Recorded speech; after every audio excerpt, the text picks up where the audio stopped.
ہے تو یہ سانس آسانی سے آپ جو لے رہے ہیں وہ اللہ تعالیٰ کتنی بڑی نعمت ہے. ذرا سوچیں، واللہ وہ چاہیں گے کہ دنیا کا ساری دولت میں دے دوں اور میری سانس برابر آنے جانے لگے، ہے کہ نہیں؟ اسی لیے مہدی کے ساتھ شکار کے لیے یا کسی بادشاہ کے ساتھ شکار کے لیے ایک واعظ بھی گیا. وہاں کہیں جا رہے تھے شکار میں دور، تو بادشاہ کو پانی پینے کی ضرورت محسوس ہوئی.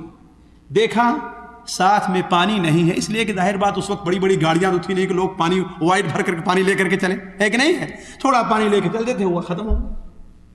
تو دیکھا کہ دور ایک چرواہا ہے. بادشاہ نے کہا کہ جاؤ اس سے ایک گلاس پانی لے کر کے آؤ.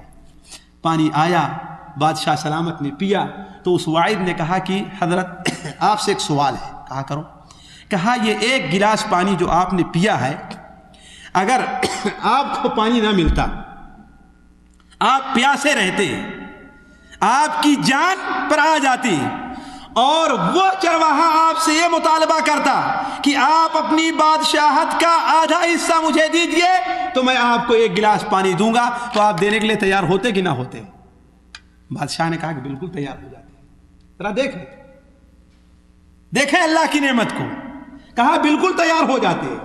کہا اور اگر جو پانی اندر گیا ہے، آپ کا پیشاب بند ہو جائے اور پانی نکل نہ سکے، اور آپ سے کوئی کہتا کہ ہاں یہ اسی صورت میں ممکن ہے کہ آپ اپنی بادشاہت کا آدھا حصہ دے دیں، تو آپ کا پیشاب جو پانی پیا ہے وہ باہر آئے گا، ورنہ باہر آنے والا نہیں ہے. تو آپ دے دیتے کہ نہیں دیتے؟ کہا کہ بالکل دے دیتے.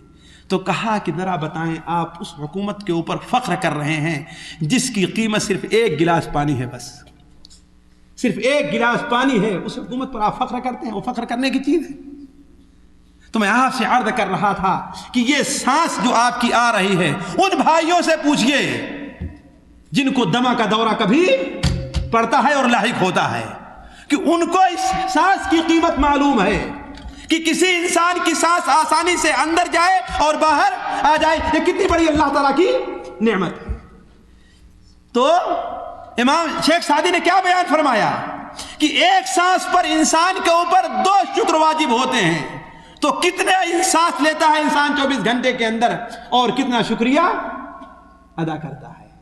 اسی لیے اللہ کے رسول صلی اللہ علیہ وسلم دن میں کتنی بار اللہ تعالیٰ سے استغفار کرتے تھے؟ 100 بار اور 70 بار، ہے کہ نہیں؟ حضرت عائشہ کی روایت 100 بار، حضرت عبداللہ ابن عمر کی روایت 70 بار. 100 بار ہے، حضرت عائشہ کی روایت 70 بار، ہے کہ نہیں؟ یعنی مقصد کثرت ہے، صرف عدد نہیں بیان کرنا ہے. مقصد کیا ہے؟ کثرت ہے. بلکہ حضرت عبداللہ ابن عمر بیان فرماتے ہیں کہ بسا اوقات ایک مجلس میں ہم لوگ شمار کرتے تھے کہ آپ 70 بار استغفار پڑھا کرتے تھے. تو جائے 24 گھنٹے میں کتنا آپ استغفار کرتے رہے ہوں گے. اسی لیے اللہ کے رسول صلی اللہ علیہ وسلم جیسی عبادت کوئی دنیا کے اندر انسان نہیں کر سکتا ہے. کوئی انسان دنیا کے اندر نہیں کر سکتا. حالانکہ آپ کی ذات وہ ہے کہ اللہ تعالیٰ نے آپ کو وہ تمغہ عطا فرمایا تھا جو دنیا کے اندر کسی نبی کو اور کسی مخلوق کو حاصل نہیں ہوا ہے. وہ کیا تھا؟ لِيَغْفِرَ لَكَ اللَّهُ مَا تَقَدَّمَ مِن ذَنبِكَ وَمَا تَأَخَّرَ، کہ اللہ تعالیٰ نے آپ کے تمام اگلے اور پچھلے گناہوں کو معاف کر دیا ہے. یہی وجہ ہے کہ دن قیامت کے دن تمام انبیاء سفارش سے اپنا دامن کھینچ لیں گے. کیوں؟ اس لیے کہ اگرچہ ان کے سارے اگلے اور پچھلے گناہ معاف ہیں، لیکن اللہ نے انہیں خوشخبری دنیا کے اندر نہیں دی. صرف ہمارے نبی علیہ السلام کو یہ خوشخبری دنیا میں ملی ہے کہ اللہ تعالیٰ نے آپ کے سارے اگلے اور پچھلے گناہوں کو معاف فرما دیا ہے. اسی لیے آپ کیا فرمائیں گے؟ انا لہا انا لہا انا لہا، اس سفارش کا حقدار میں ہوں، اس کے سفارش میں کروں گا. اس کے باوجود آپ کیا تھے؟ 70 بار بلکہ 100 بار ایک مجلس کے اندر آپ استغفر اللہ کہا کرتے تھے. لیکن اگر ہم نے 5 وقت کی فرض نماز پڑھ لی تو سمجھتے ہیں کہ ہم نے بہت بڑا کام کر دیا ہے. سمجھتے ہیں لوگ نا، فخر سے گھمنڈ سے کہتے ہیں کہ بہت بڑا ہم نے کام کیا ہے. حالانکہ اے اللہ کے بندے، تو نے کچھ نہیں کیا.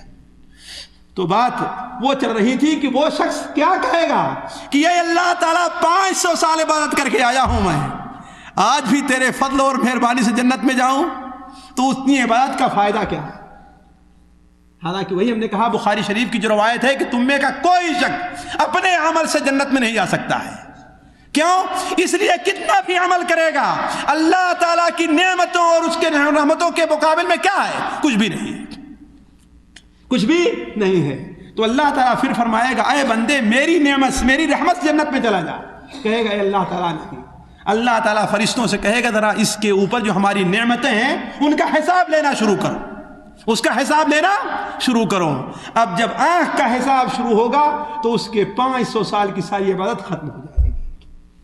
اور ابھی کتنی نعمتیں ہیں اللہ تعالیٰ کی، سوچیں آپ کے جسم کے اندر کتنی نعمتیں اللہ تعالیٰ کی، اور ساری کی ساری ابھی باقی ہیں، ساری کی ساری نعمتیں ابھی باقی ہیں۔ اب اللہ تعالیٰ اس سے کہے گا ٹھیک ہے جاؤ اب جہنم کے اندر جاؤ، اس لیے کتنے واجبات ہمارے تیرے اوپر ہیں اس کا تم نے کہاں ادا کیا۔ تب وہ روئے گا گڑ گڑائے گا اے اللہ تعالیٰ اپنے فضل اور مہربانی سے مجھے جنت میں داخل کر دے۔ تو میں عرض کر رہا تھا اے دوستو اس پر دعا ہونی چاہیے کہ اے اللہ تعالیٰ میری نماز کو، میرے روزے کو، میرے حج کو تو قبول فرما، اس لیے کہ یہی اعمال ہیں جو جنت میں جانے کا سبب بنیں گے۔ یہ اعمال جنت کی قیمت نہیں ہے بلکہ جنت میں جانے کے اسباب ہیں۔ تو دوسری چیز یہ ہونی چاہیے کہ ہم کثرت سے اس بات کو دعا کریں کہ اللہ تبارک و تعالی ہمارے عبادت جو ہم نے کی ہے اس کو قبول فرمائے۔ امام ابن رجب رحمہ اللہ نے بڑی اچھی ایک بات کہی ہے رمضان سے متعلق کہ سلف کا اصول یہ تھا کہ 6 مہینے تک دعا کرتے تھے کہ اے اللہ تعالی ہمیں رمضان تک پہنچا دے، اور رمضان گزرتا تھا تو 6 مہینے تک دعا کرتے تھے کہ اے اللہ تعالیٰ جو ہم نے رمضان میں عبادت کی ہے اسے تو قبول فرما، اسے تو قبول فرما۔ اسی لیے فرض نماز کے بعد ایک دعا مسنون ہے، پتہ نہیں ہمارے کتنے بھائی کہتے ہیں اس دعا کو اور نہیں کرتے۔ اگر نہیں کرتے ہیں تو آج کے بعد سے اس دعا کا التزام کر لیں۔ اللہ کے رسول صلی اللہ علیہ وسلم نے اپنے پیارے ساتھی حضرت معاذ ابن جبل رضی اللہ تعالیٰ عنہ سے فرمایا یا معاذ انی احبک، اے معاذ مجھے تم سے محبت ہے، مجھے تم سے محبت ہے۔ اس کا مطلب ہے کہ جو تمہیں جو چیز دوں گا وہ بڑی اہم ہوگی۔ آپ صلی اللہ علیہ وسلم جس سے یہ کہہ دیں کہ مجھے تم سے محبت ہے، ذرا اس کا مقام کیا ہوگا اندازہ لگائیں۔ یا معاذ انی احبک، اے معاذ مجھے تم سے محبت ہے۔ اس لیے ہر فرض نماز کے بعد، ہر نماز کے بعد یہ دعا پڑھنا نہ چھوڑنا، اس دعا کو کہنا نہ چھوڑنا۔ صرف 2 الفاظ ہیں بس، اللہم اعنی علی ذکرک و شکرک و حسن عبادتک۔ اگر نہیں پڑھتے ہیں آج تک تو اس کو پڑھتے رہیں، فرض نماز پڑھیں تو اور سنت پڑھیں تو اس کو ضرور پڑھ لیا کریں، بلکہ بہتر یہ ہے کہ سلام پھیرنے سے پہلے اس دعا کو کر لیں۔ حالانکہ آج کل مشکل ہوتا ہے اس لیے کہ امام صاحب اتنی جلدی میں رہتے ہیں کہ تشہد پڑھنا بھی مشکل ہو جایا کرتا ہے۔ چہ جائے کہ انسان دعا پڑھے صرف تشہد پڑھنا بھی کیا ہوتا ہے؟ مشکل ہوتا ہے۔ تو نماز کے بعد یا سنتوں کے اندر اس دعا کا اہتمام کریں۔ کیا معنی ہے؟ اللہم اعنی علی ذکرک و شکرک و حسن عبادتک، اے اللہ تعالیٰ میری مدد فرما۔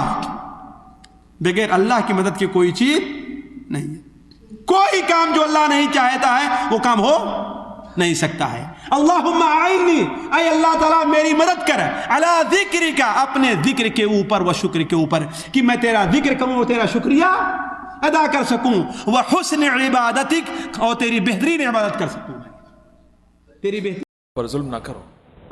اسی لیے فرض نماز کے بعد ایک دعا مسنون ہے، پتہ نہیں ہمارے کتنے بھائی کہتے ہیں اس دعا کو اور نہیں کرتے۔ اگر نہیں کرتے ہیں تو آج کے بعد سے اس دعا کا التزام کر لیں۔ اللہ کے رسول صلی اللہ علیہ وسلم نے اپنے پیارے ساتھی حضرت معاذ ابن جبل رضی اللہ تعالیٰ عنہ سے فرمایا یا معاذ انی احبک، اے معاذ مجھے تم سے محبت ہے، مجھے تم سے محبت ہے۔ اس کا مطلب ہے کہ جو تمہیں جو چیز دوں گا وہ بڑی اہم ہوگی۔